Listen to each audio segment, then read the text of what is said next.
Ultimately, there are 5 decisions that lead toward financial freedom. They lead toward practicing healthy stewardship. And I want to share with you the first decision. This is the decision to think like a steward. And I know that might sound counterintuitive because we live in a world and we live in a culture that is constantly teaching us that we are the owners, we are not the stewards. But if we're ever going to live in financial freedom, we have to think like a steward. Have you ever stayed at someone's house that wasn't your house?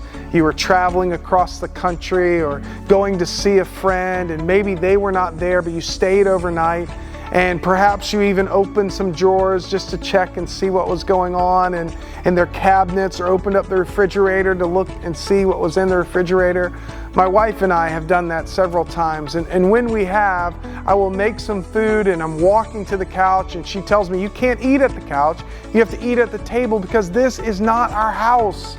We are not the owners of this house. We are simply staying here for a time. We are nothing more than stewards." That's her point. And Jesus was attempting to make this same point in Matthew chapter 25. You can go and read it. It's the story about a master who's Jesus, who gives different talents, which is a sum of money, to his servants. Or in this case, Jesus is the master, the servants are followers of Jesus, disciples. And one's given 5 talents, one's 2 talents, and the other is 1 talent. And it's a sum of money. And sometimes when we think about this particular story, we don't think of it as a sum of money, but that's exactly what it is. 1 talent was 1 lifetime's worth of finances. 2 talents were 2 lifetimes worth of finances. 5 talents were 5 lifetime worth of finances. They were all extravagantly blessed.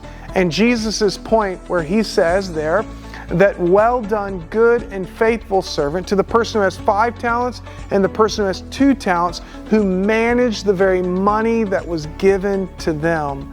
And I think too often we've heard that phrase when it comes to finishing life well or having integrity.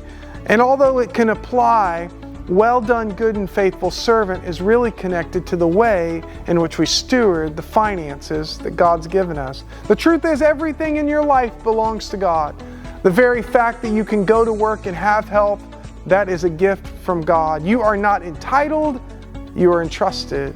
We don't have rights, we have privileges. We are not owners, we are stewards. And to move toward financial freedom, we have to think like a steward.